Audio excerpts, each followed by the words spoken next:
अयोध्या में पीड़ित फरियादियों के लिए शुरू हुई जनसुनवाई पर्ची। एसएसपी कार्यालय में अब फरियादियों के लिए जनसुनवाई की दी जा रही है पर्ची। कंप्यूटर में फीड हो रहा फरियादों का ब्यौरा।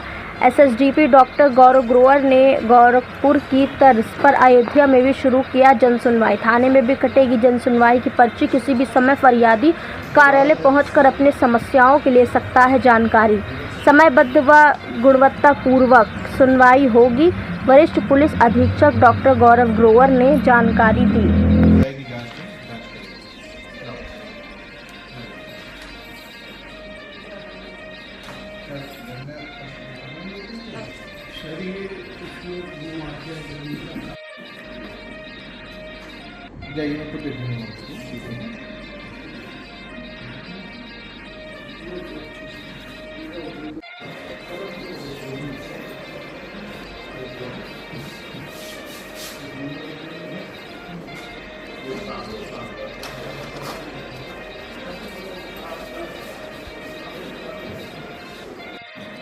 देखिए, जैसा कि आप अवगत हैं कि शासन की सबसे उच्च प्राथमिकताओं में जनसुनवाई है। चाहे वो थाने हों या हमारे पुलिस ऑफिस हों, जो भी प्रार्थी वहाँ पर अपनी समस्या के साथ आते हैं उनकी गुणवत्तापूर्वक समयबद्ध तरीके से और त्वरित जनसुनवाई हो। जो भी प्रार्थी पुलिस ऑफिस में आ रहे हैं उनकी प्रॉपर रजिस्ट्रेशन के लिए और एक स्लिप यहाँ पर जनरेट की जाती है, जिसकी एक कॉपी उस प्रार्थी को दी जाती है और दूसरी कॉपी पर एंडोर्स करके संबंधित जांचकर्ता अधिकारी को भेजा जाता है। ये समयबद्ध तरीके की प्रक्रिया है जिसमें 24 घंटे में, 2 दिन में या 3 दिन में जांच होकर के आनी रहती है।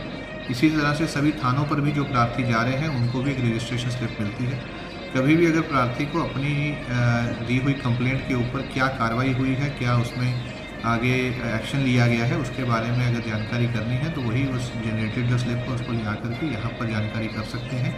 उनको जांच रिपोर्ट भी उसमें जो आया है उस बारे में भी जानकारी दी जाएगी। प्लस इससे ये भी जानकारी होगी किस थाना क्षेत्रों में कितने प्रार्थना पत्र और किस प्रकार के आ रहे हैं और किस प्रकार की गुणवत्ता की जनसुनवाई सभी थानों पर हो रही है। ये जनसुनवाई को ही बेहतर और सुदृढ़ करने के लिए पूरी व्यवस्था लागू की गई। जो फरियादी है उसकी जो पर्ची है, इस पर जो कार्रवाई होती है उसके लिए आप संबंधित थानों को कितने दिन का समय देते हैं जांच के लिए? देखिए, जो भी यहाँ पर प्रार्थी आ रहे हैं उनकी समस्या की गंभीरता को देखते हुए किस स्तर से जांच होनी है वो भी उसमें निर्देश दिए जाते हैं। वो बीट कांस्टेबल के स्तर से होनी है, हल्का प्रभारी के स्तर से होनी है, थाना प्रभारी या गस्टेड ऑफिसर के स्तर से जांच होनी है, वो उसमें क्लियर मेंशन किया जाता है। और साथ ही साथ समयबद्ध तरीके से जो बहुत ही अर्जेंट मैटर्स हैं, इंपॉर्टेंट मैटर्स हैं, 24 घंटे में जाँच होती है और जिसमें विस्तृत जांच की ज़रूरत है, धोखाधड़ी के या जमीन संबंधी जो मामले हैं उनमें गस्टेड ऑफिसर द्वारा 3 दिन या 5 दिन का समय देकर के उनसे जांच रिपोर्ट मांगी जाती है, फिर उस पर निर्णय लेकर अगली कार्रवाई